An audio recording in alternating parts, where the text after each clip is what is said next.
There was engines on fire. There was police cars that were tossed around like they were potato chips. That day, in 1 hour, the New York Fire Department lost more men than in the past 50 years. Hardest hit, the elite rescue companies. Every member on duty was lost. I knew a large number of members were going to be dead. I knew that a large number of civilians were going to be dead. I just didn't think it was going to be all my guys. But there's another story, still untold. A tale of life, not death. In the months before September 11th, we were invited to ride along with the men of Rescue 1 and 2, to follow them into action. We have heavy fire conditions on the top floor. This is their story, a tale of brotherhood and remembrance, of the men who are all to their brethren, still riding.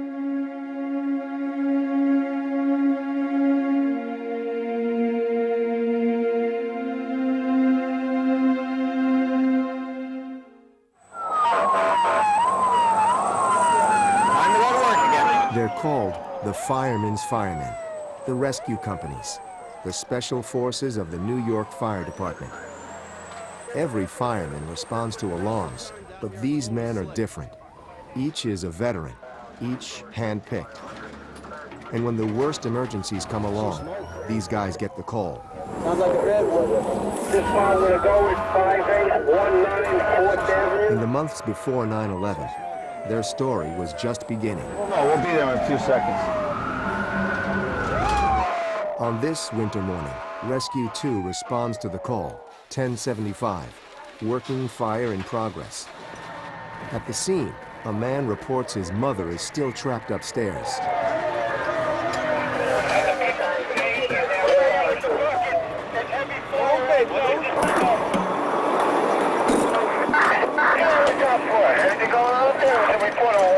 Hey, Chief! What can I do for you? Phil, get to the top floor up here. We had a report of somebody trapped. Folks up top. Outside, the six-man team splits up. We got heavy fire out there. We have 2 windows, guys. On a power floor. Irons spring the door. Now you gotta give me one more shot, baby. All right. I'm trying to hold control of the door. The vent man gets a hole to air out the fumes. Top priority, find the woman. In a building filling with smoke.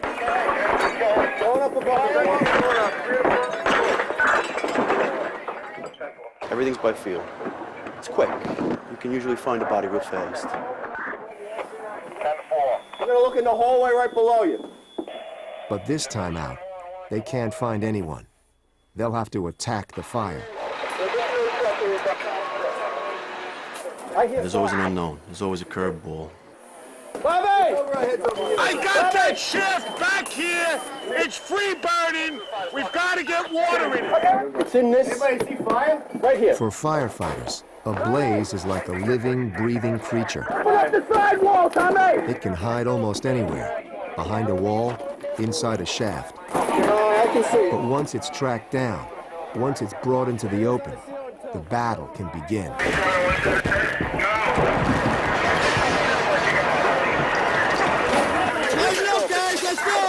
An engine company arrives with the hoses.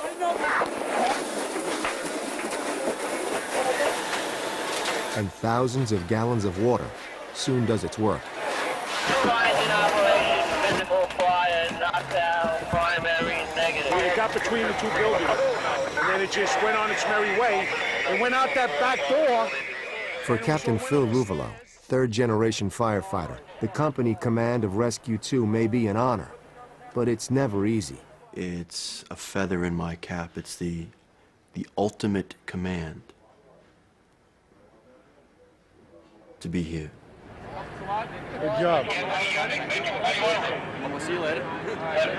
As a leader in a team of leaders, it's the captain's job to take charge, even in the midst of confusion. Our deputy chief said the son, who was in the ambulance, said his mother was on the top floor. You know, they think their relatives still in the building, but they're not. They've gotten themselves out, but they don't know that. tossed the place 3 times. She wasn't there. Nobody got any boo-boos, so we're all going back to the quarters safe and sound. The captain's right arm is his driver, or chauffeur. He inherited me. I was here before he got here. Means nothing. He chose to keep me. $50 for digging out a basement all day. We've become good friends. There are times we don't even have to exchange words. I know you're hungry.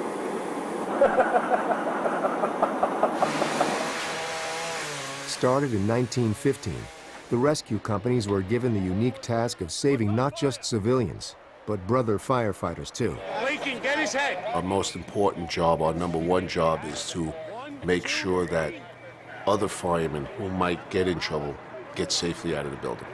It shows time and time and again where there is a fireman hurt, you know, we'll drop everything and go right to the fireman. It was Ray Downey, one of the most decorated firemen in New York history, who turned the rescue units into the highly trained squads of today, the commandos of the New York Fire Department, responding whenever, wherever. Plane crash, boat sinking. All hell breaks loose. I think you got acetylene below you, Billy. Underwater, under a train, or on top of a skyscraper. Get the line up there? We get young guys, we get older guys. The one thing that they all have in common is heart and balls. Everything else we could teach you. Across the river in Manhattan, another rescue company is gearing up for work. In the heart of Midtown, an urgent call. 2 workers are dangling off a scaffold on the side of a skyscraper. Rescue 1, 3rd and 5-5 on the way. 3rd and 5-5. Man hanging from scaffold.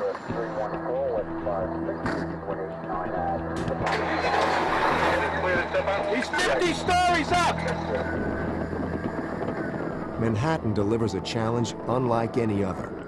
Potholes and high-rises, and monster traffic jams. Paul Hasshagen has seen a lot in 19 years with the company. I drive the truck, one of 4 chauffeurs, regular drivers. Cross down's always the worst. Get off the road! And I have the honor of driving the captain. Hey guys! Yeah! You hear that? There's a guy out the window on the aerial ladder, maybe from a truck! My grandfather was a firefighter, and when I was a youngster, I got a few model fire trucks, and one of them was a rescue truck. And I asked him what that truck did. He says they rescue firemen. Let's help a little bit here. And I kind of knew right then what I wanted to do.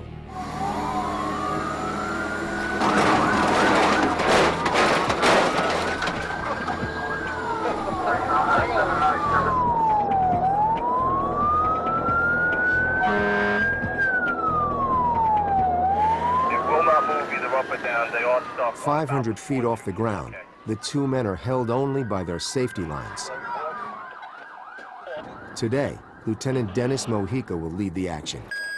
We need the freight elevator down to the lobby. They were hanging. They were able to lower them to the scaffold. The scaffold can't move up or down, so we got to get access to the scaffold to get them out. Roof. The lieutenant sends one of his men to the roof to lower a radio down to the scaffold. The 41st floor, the southwest corner of the building. Just make sure they have 2 safety lines on these guys, and then tell them to hold off, don't do anything else. Are they at the windows where the scaffold is yet? Can you hear me out there, guy? 10th floor. What's your name? Jimmy. Jimmy.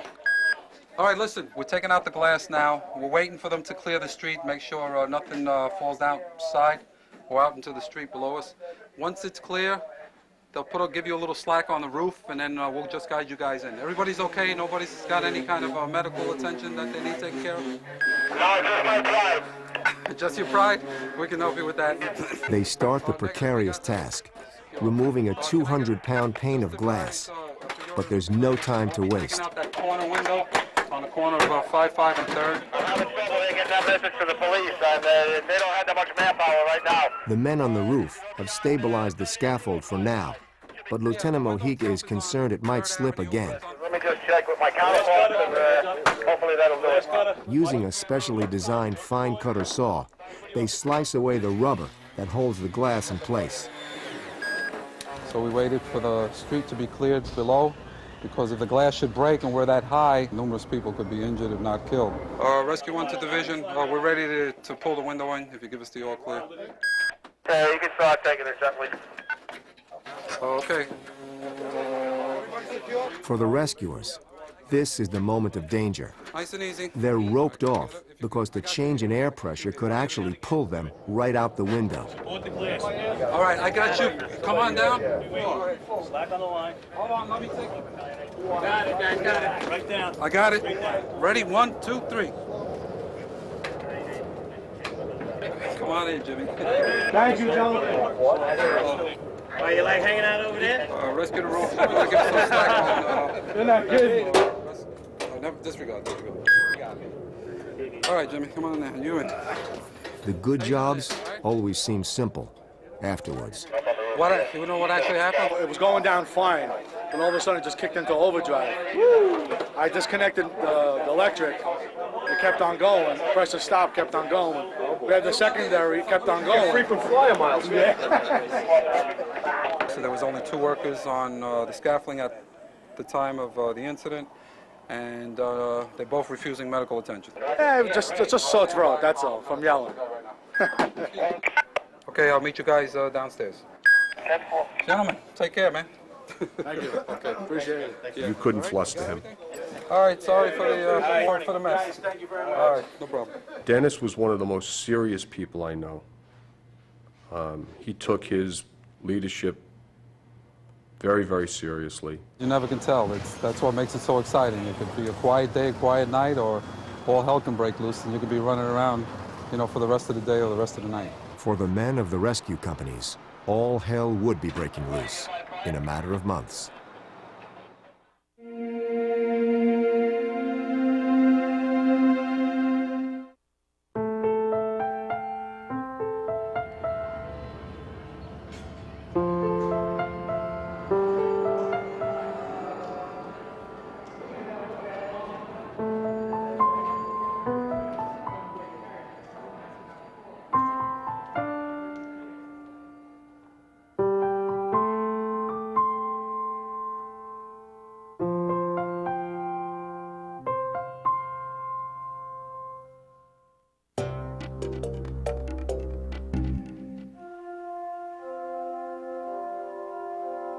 I did this photograph of the sun trying to peer through this cloud of smoke and fire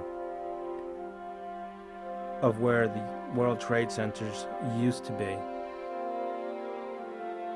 And as I was shooting that moment, I realized that I wasn't covering news anymore. I was covering history, of America being under attack.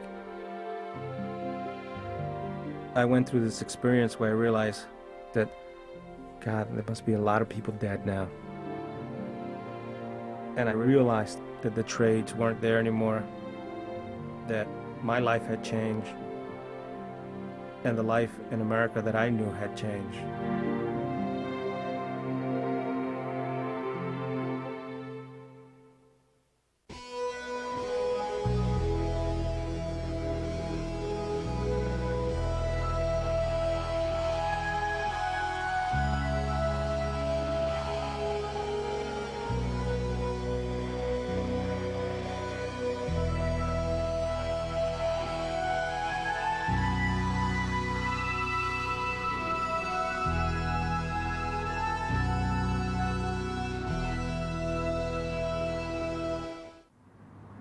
On September 11th, terrorists tried to change America forever. Well, they succeeded.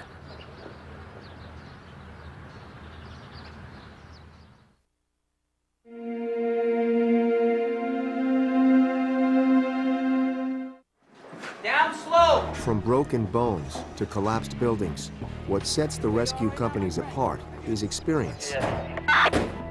They're encyclopedias of firefighting, and they need to be, in a city that can throw almost anything at them. Well, it's an amazing city, and any way anybody can get themselves stuck in something, or stuck under something, or fall into something, or have something fall onto them, then they call us.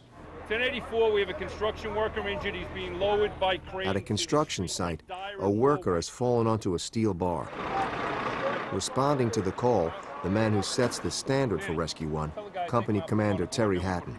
We got an abdomen injury, guys. Give me a occlusive dressing, all right? Got it still in there?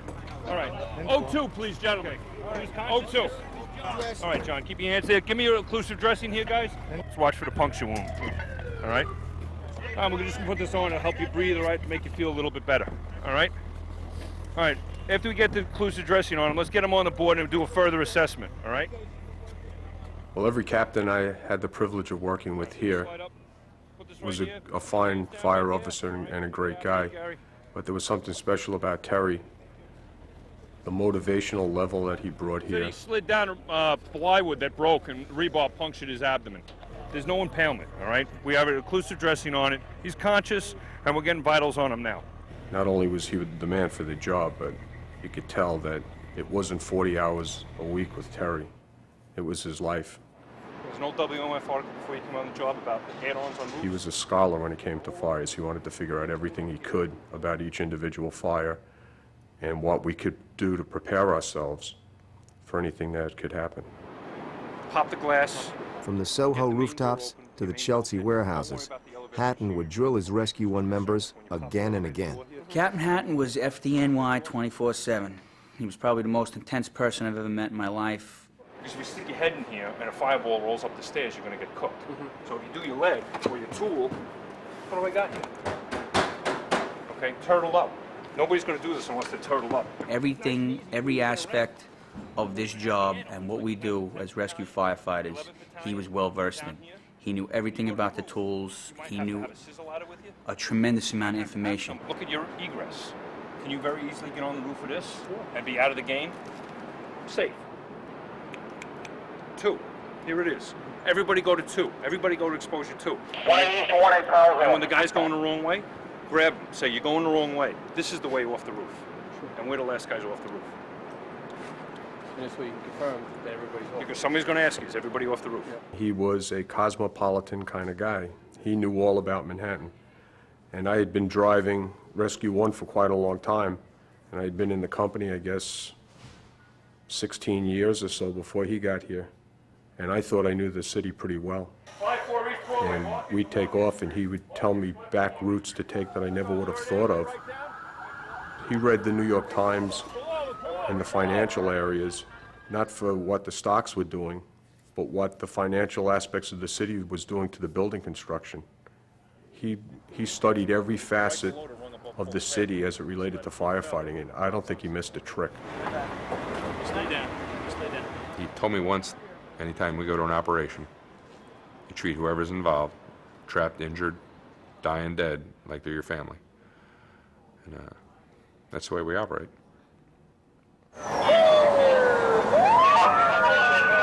Victims need compassion, but a fire demands something else. We have heavy fire condition on the top floor. So fire seems to be extending, getting away.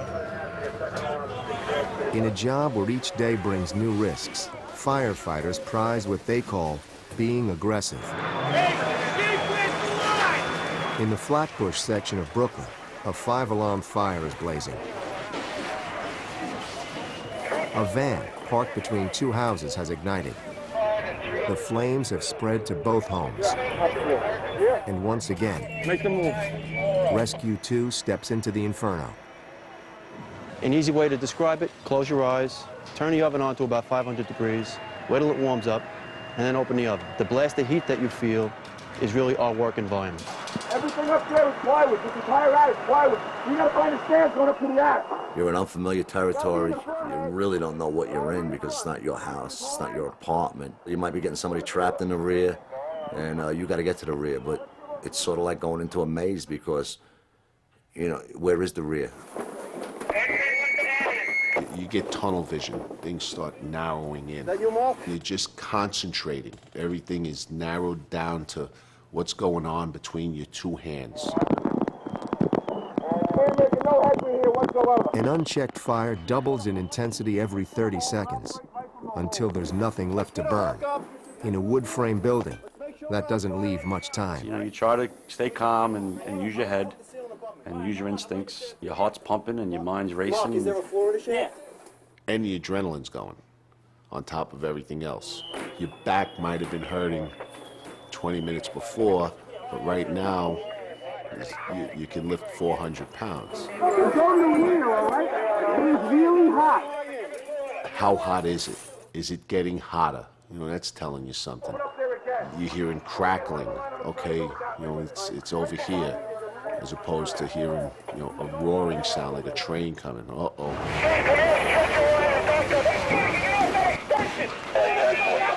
Once a fire reaches the top of the house, it can jump to the adjoining buildings and engulf the whole block. The rescue team never talks about fear or courage. They just talk about things getting warm. I think most firefighters don't like the word scary, but yeah, it's scary as hell. Hey, we got fire right behind me. Backup man, everybody else off the stairs, okay? Make sure you let them know now. Just doing the backup man. Up the stairs in the attic, the fire has just gotten much worse. Hey, who's that right there standing up? Rescue. Every fireman faces a moment of danger. For Kevin O'Rourke, it's about to come here. Need a hand on top, Richard? Even though you couldn't see him, you can picture the smile on his face from ear to ear. He'd be bouncing around in there like a little kid, you know, and like I said, he'd bump into somebody. Oh, excuse me, you know, pardon me. Excuse me, Chief. Thank you. Got it, guys. You know, it's not the way it's always verbalized inside a burning building. Kevin notices the floor is beginning to give way. A lot of holes here, brother. Just as he warns the others, he falls through. He dangles above the fire. Fortunately, his brothers are there to lift him out. Kevin, you all right? Thank you. Elmo. Okay, thank you. For the men of the rescue companies, there is a fine line between bravery and survival. The trickiest question is always when to leave. It's hard to tell a fireman it's time to go. It means that you quit, you gave up, and you don't want to. It's your responsibility to make sure, as a captain, that they're not risking their lives for naught. But this time out, Captain Ruvalo will take that risk. He decides it's not quite time to go. Hey, bring the line in now! Bring the line. Right over here, to your left. Rescue 2 makes one last push, breaking through into the attic to confront the blaze.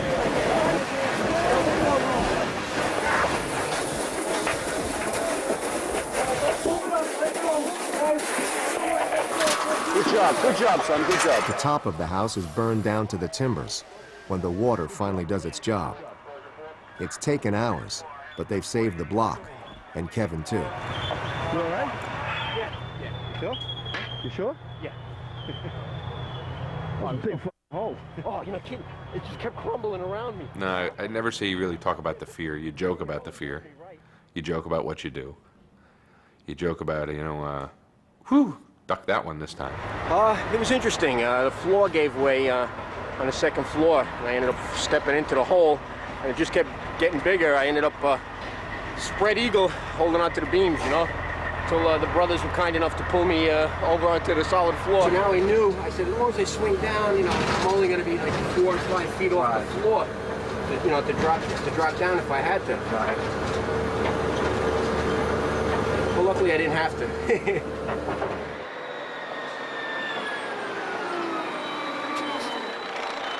At the end of the day, when the work is done, the men come back to the firehouse.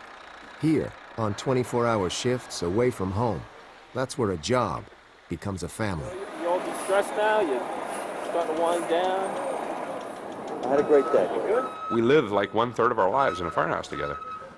Sometimes I think I spend more time with the guys than I do with my wife and at home. Hold it! Shut it down! If you have a personal problem, guys will help you out. If you have something done in your house, guys will help you out. And that's what I love about the job. The guys make the job. This place is a pigsty! Look at all this dirt! You get the Yankee calendar I left in your box, Bob? Yes, I did, my brother. Got to fight Driscoll for it. You're a good son. Oh. Good son is back. Two. Everything goes through the kitchen.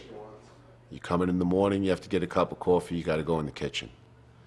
You come in the afternoon, you have to find out what was going on that day, got to go in the kitchen. We could have easily put it on a grip hoist. All the ball breaking goes on in the kitchen. Why is the good son the good son? Right? Without me saying a word. When you sit down in the kitchen, you're up for grabs. It doesn't matter if you're the new kid or the senior man. Just read the front. It's a great equalizer. Does it the third? It's where justice gets meted out. Strike three! It's the center of the firehouse universe. We talk about the jobs that scare the crap out of you.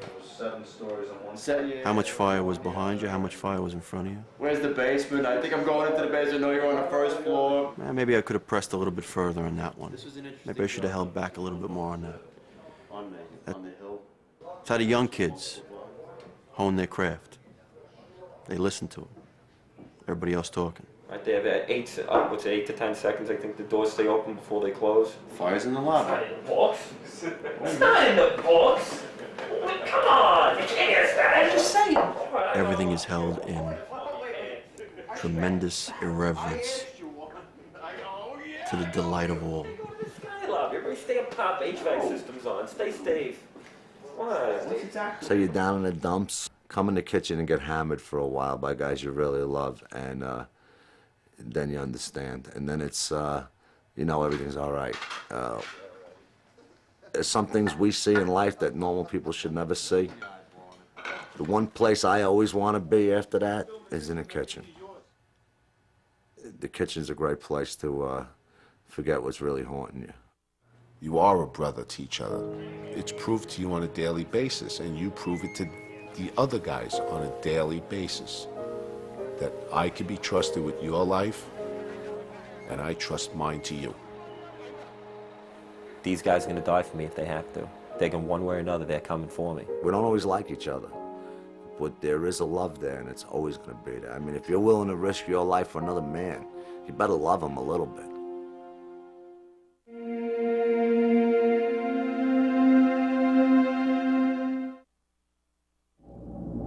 The South Tower took 10 seconds to collapse. The North Tower took 8. I was in that North Tower.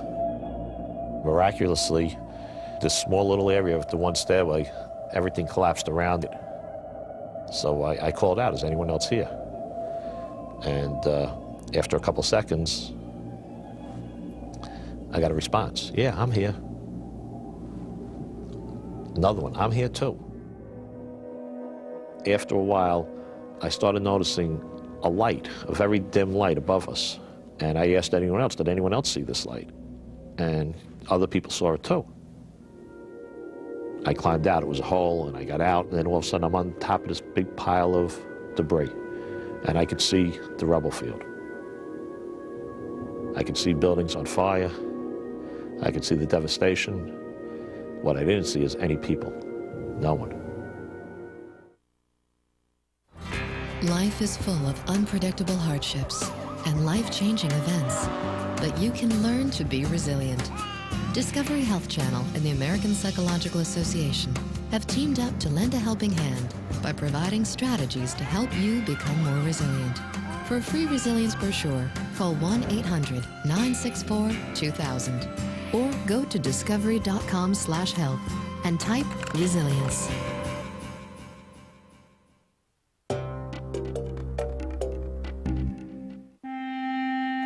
As I approached the area which is now called Ground Zero, I saw all these fire trucks lined up. Half of them were buried, covered with whatever was left of the trade centers, and you can hear the crackling of the fires that were still going. Firefighters were calling out for their friends, partners, for probees, you know, guys that just came out of the academy, and they couldn't hear anyone coming back.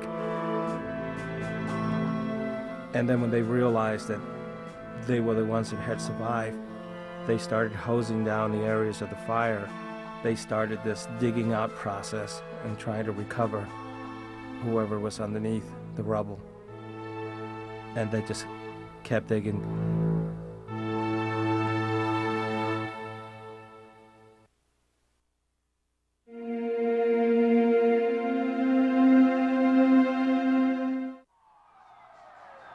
At 8:48 a.m. on September 11th, 2001, an alarm was sounded for Box 8087, the World Trade Center.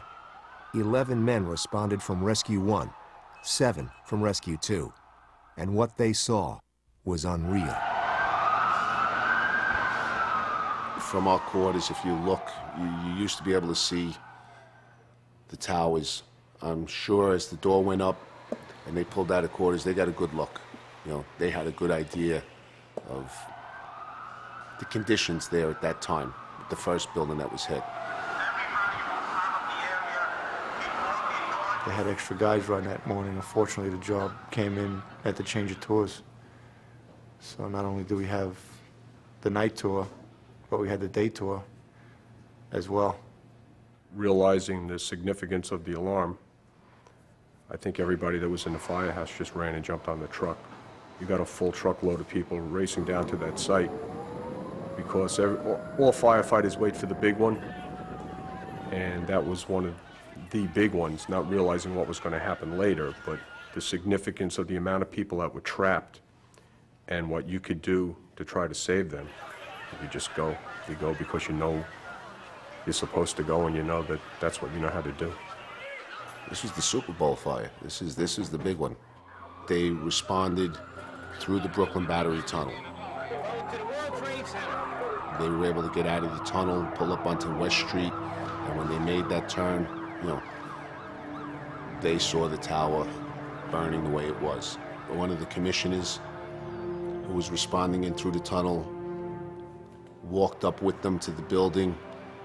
She's told us that the guys were, you know, joking around, you know, laughing, giggling. Even though you might be busting each other's chops, the seriousness of the situation was obviously in every guy's mind. And they hit the stairs and they just started going up.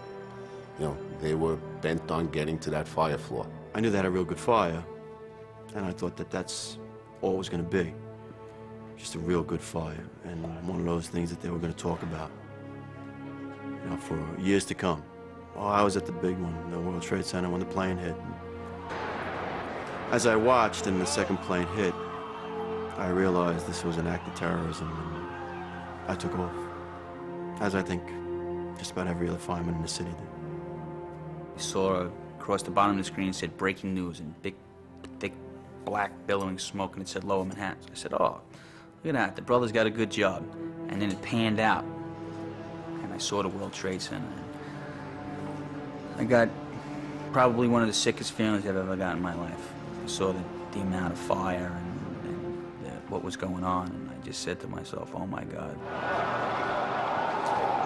Inside the towers, the rescue teams were heading up to pump water on the fire. They were going to be on a fire floor. They had been there for quite a significant amount of time already. So it would have been a hard climb, but they would have made it. They'd be on the fire floor fighting fire. And I was trying to judge from my position how many floors of fire that they were faced with. And I was just shaking my head at the enormity of the whole thing. There were upwards of 35,000 people in those buildings when the first plane hit. They were heading up, you know, to make sure that that fire went out. We have to go in there. We have to get those people out. We're firemen. Can't stand outside and say, wow, that looks really bad. I say it with nothing but pride in my voice. I mean, I know where they were going. And everybody here knows where they were going. And that's why all I can say, when is it time to leave? It just isn't for us. As long as there's a fireman in that building, we're not leaving. It's the rescue's mission, and we're gonna live it. I mean, and that's at any cost. And unfortunately, you know, it was the greatest cost that time. Back at the firehouses, the off-duty men from Rescue 1 and 2 began pouring in. Bobby Gallion was here first, then me, and then guys just started coming. And we understood the magnitude of what was going on. We were well aware that one building had already come down. Human nature is that you're gonna turn around and you're getting out of that building, man. The other building's down. It's just a matter of time for you. When yours is coming down, you already know the other building's down. It's not a secret. They never turned around. And if you're ever gonna get scared, yeah, you know what? That's total fear right there. But you also know that you signed on for this deal, you know what I mean? There's firemen in trouble, and you're going. And you hope for the best, but you keep climbing. Chief Downey was there from Special Operations. I remember saying to him, Chief, you know, I know you're really busy, but we're here. We got 3 guys from Rescue 1 here. If there's anything we can do for you immediately. And he just shook his head and he says, right now we think we're missing about 200 guys. So I want you to stand on that corner right there. And as soon as I can use him, I'm going to put you to work. He just walked off into the cloud. You know, was very calm, cool and collected as he always was. I don't know if he's ever been to an operation like this, but he went off. He said he would come back for us, and he never came back. Those chiefs, they didn't leave. They had men in the building, and they wouldn't leave without him. And they had time to get out, but they wouldn't leave their men. The rest of the off-duty men hurried to the World Trade Center any way they could. We were able to commandeer a city bus that happened to be riding down the block. The bus driver was good enough to ask the other passengers on the bus to get off, and she got us to within a block and a half of the Trade Center. And on the way, the building collapsed.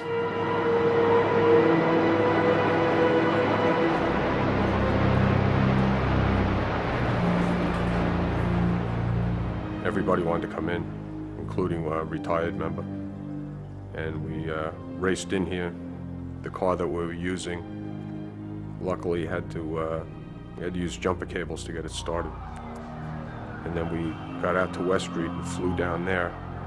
And we were 2 blocks away running towards the building when it fell. If the car would have started right away, there'd be 5 more guys from Rescue 1 buried down there.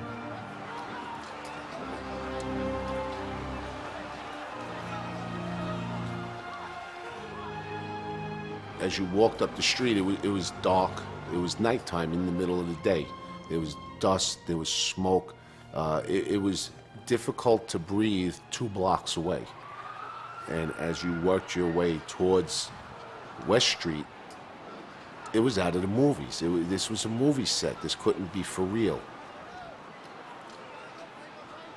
There were fire trucks on fire. There was engines on fire. There was police cars that were tossed around like they were potato chips. There was ambulances that were crushed. The private cars flattened like pancakes. And this is just still 2 blocks out. And just buildings on fire all over the place. It just, there's nothing that you've ever done in your life that could prepare you for what you saw when you turned the corner and actually got a look at what was there or what wasn't there. I had hooked up with Captain Ruvalo and members of Rescue 2, and we tried for, I'd say, close to an hour to find different ways to get to where we thought they might be. There were voids that we looked, and before we went in, we may have said like a quick silent prayer, like, God, this doesn't look good. Let me get out of there. Give me the strength. We're all moving in different directions, trying to find the good void, you know, where the guys were, who was trapped. Quite a few of us found a void by the hotel.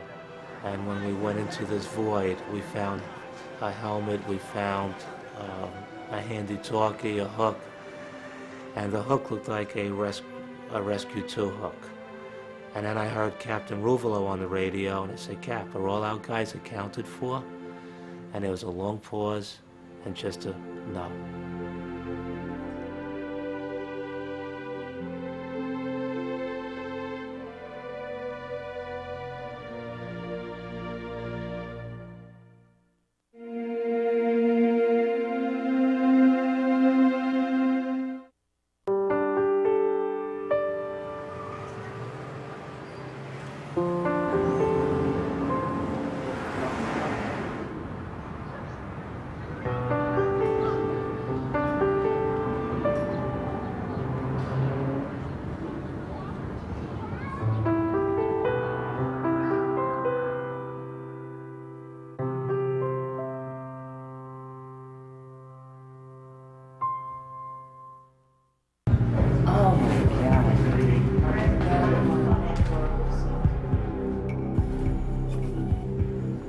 They decide to keep it simple.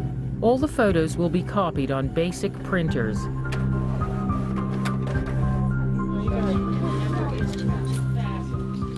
The pictures will be sold to the public at $25 each. The proceeds donated to a charity for children who have suffered as a result of 9/11.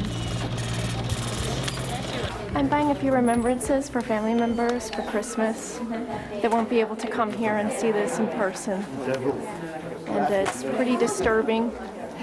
I have to fight back the tears in here. I was in the World Trade Center when the plane hit, and I work a quarter-mile away, so I watched both of the buildings collapse. So this is sort of like coming to the wake of a good friend. Every day people walking in with astonishing pictures. This is a heartbreaking picture. See a woman here in the whole. This is the shape of the plane. This is the hole the plane made. You can see this tiny woman here.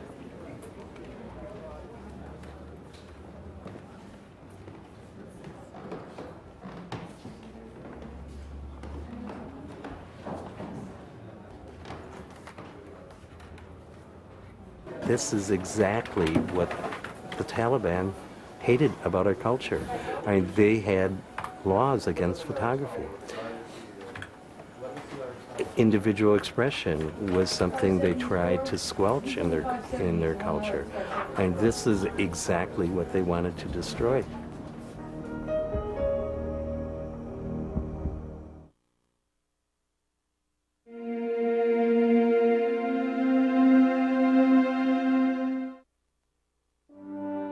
After September 11th, the lives were counted.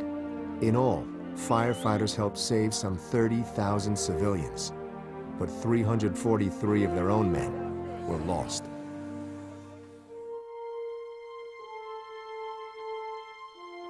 You were at the mercy of the group chart that day. Anything can happen on any given day. I think the guys that were lost were heroes, but they were heroes before that. They're heroes because of what they did when they lived. They weren't heroes because of the World Trade Center. They were heroes because they stood in front of the mayor and put their right hand up and said they'd be a firefighter. I lost 23 years worth of best friends. Guys I was at their wedding with, guys I broke in with, guys I shared laughs with in the back room.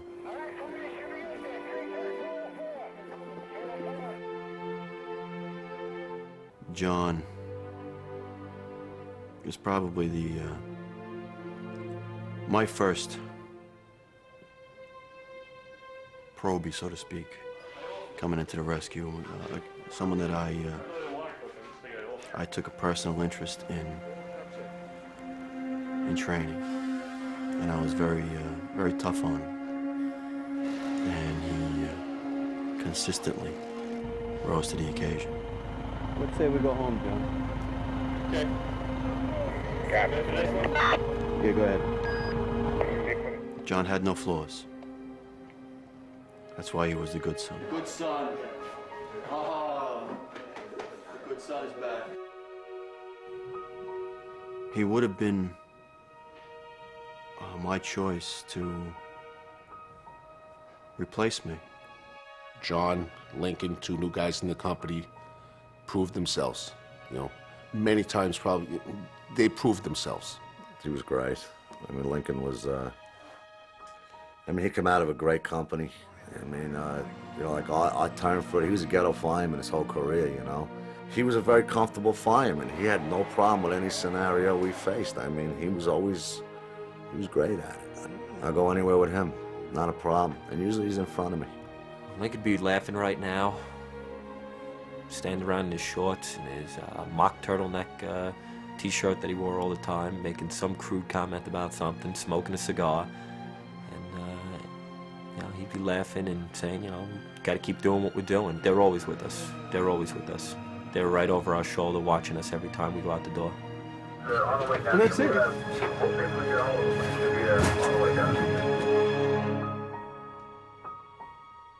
Everyone here will tell you he's not a hero. Everyone here will tell you he's doing his job, as they would tell you if you asked them.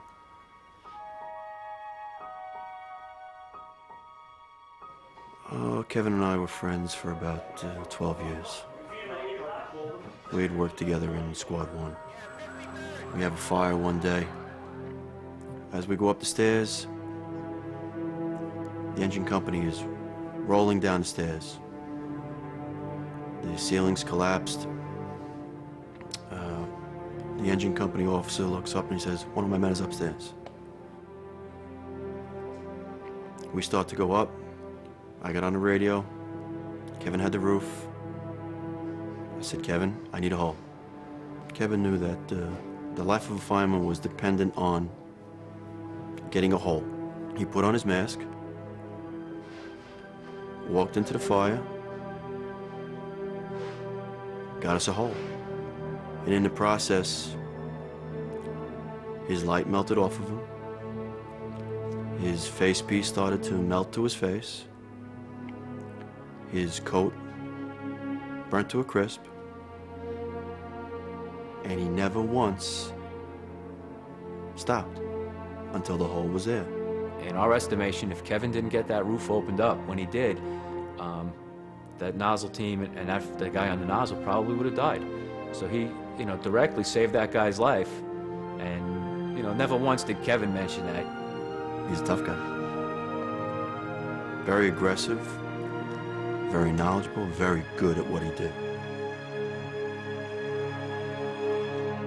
You cannot replace those 7 men in this company, the 343 altogether. They cannot be replaced. They will not be replaced. They'll always be remembered. You replace a broken window. You don't replace a man.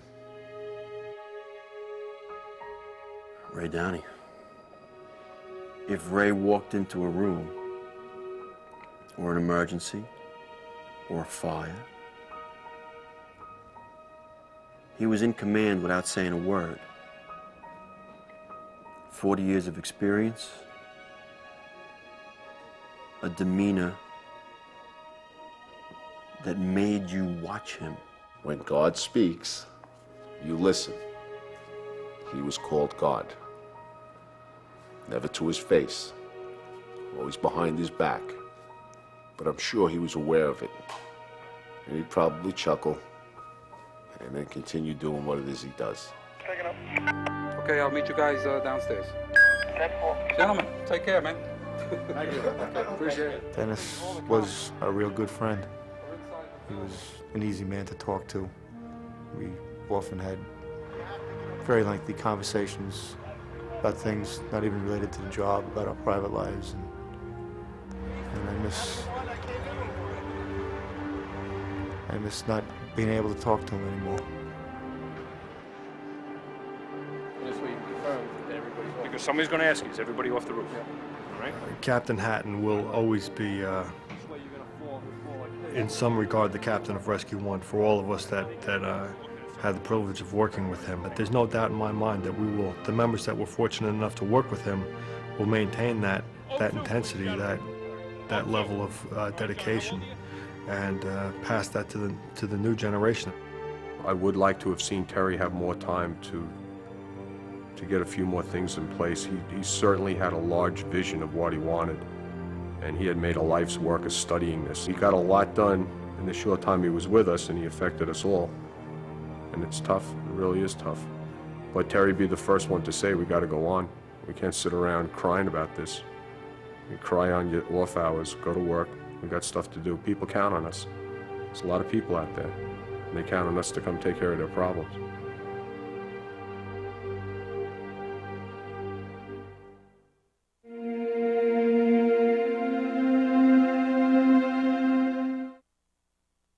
I like to volunteer for the Neighborhood Emergency Response Team to help the firefighters. As you know, I was Fireman of the Year 3 times. You're Mariano Rivera. Thank you. Fireman of the Year is a baseball award. Yes. You're not actually a fireman. No. Fireman of the Year, huh? Just a few more minutes. When you help your neighbors, you help your nation. Everyone can do something. Visit us at usafreedomcorps.gov.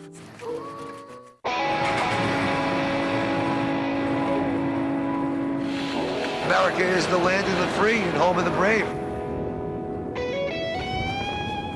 Proud to be an American, and that's what it's all about, you know? You know, America has always been the symbol of freedom and patriotism. The American dream is alive, more now than ever.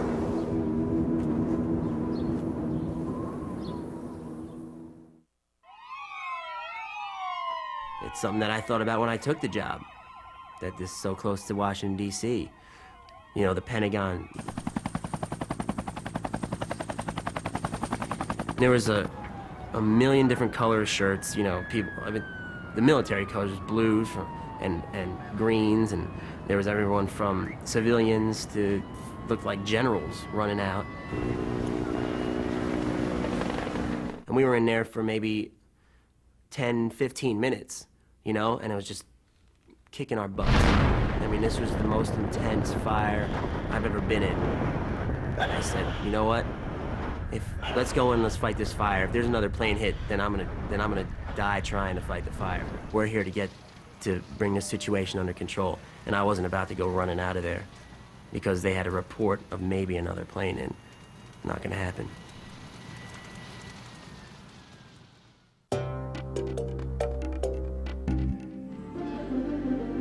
Around 3 o'clock, we were right on the west part of the World Trade Center. The towers keep burning, and it was burning like that for hours. There was firefighters climbing ladders to go inside the building to see if there was any survivors, and they were doing everything they could. You know, nobody there never seen anything like that. There's one firefighter on the street, just sitting and not thinking. They were lost. They were devastated. And Manhattan never been that quiet.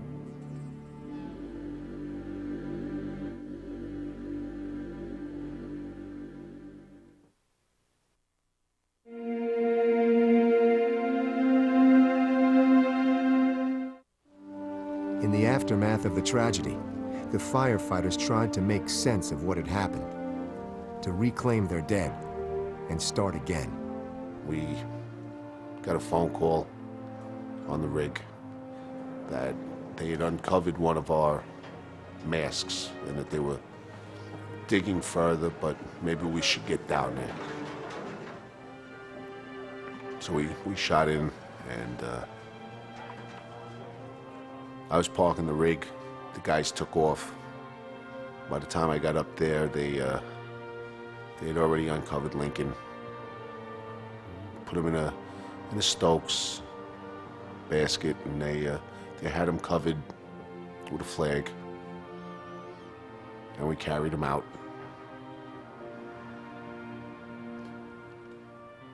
We went back in, and in the same area, we were fortunate that we were able to find Kevin. Took a while to free him up. Same thing, got him into a Stokes, covered him with a flag. Minister, priest, I'm not sure which it was, but it was a man of the cloth, gave a blessing, and we were able to bring them home.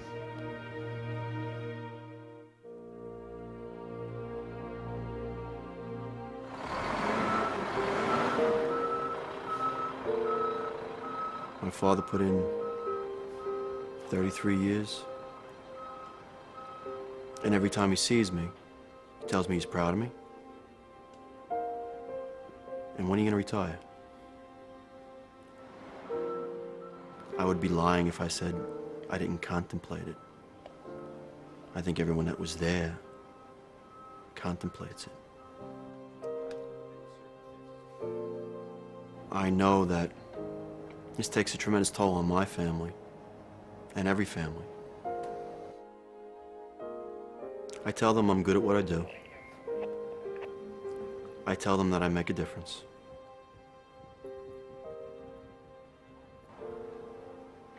And they understand.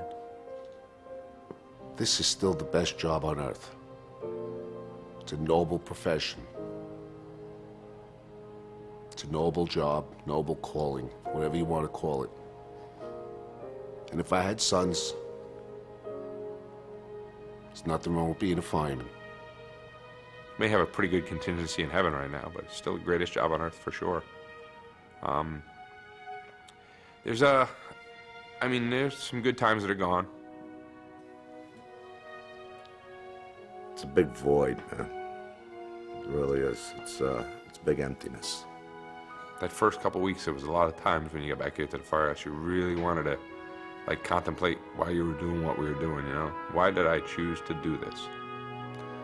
And then you sit down and read 5 or 10 cards from some first graders, you know, with all the great misspelled words, but you get the drift of what they were trying to tell you. Or all the pictures, all the thoughts. There's still the little boy in each guy here, even though we've been through this great tragedy. And you find yourself telling a little joke, laughing a little. It's starting to come back. The healing process is probably already started. On the riding list on the chart, we have who's, so we know who's on duty. It says still riding because we have members of this company we haven't found yet. And as far as we're concerned, they're still responding. Still riding is a show of respect to the guys that they're still, their spirits are still, and will always continue to ride with us every time we go out the door. But I think what keeps us going is the fact there's still fires, there's still emergencies, there's still a lot of people out there need help. Rescue Company 2. And so, each day, they head out again. The men of Rescue 1 and 2, still riding.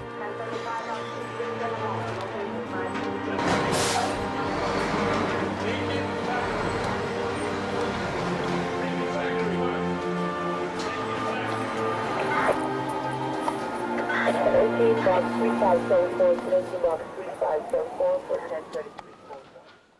1033.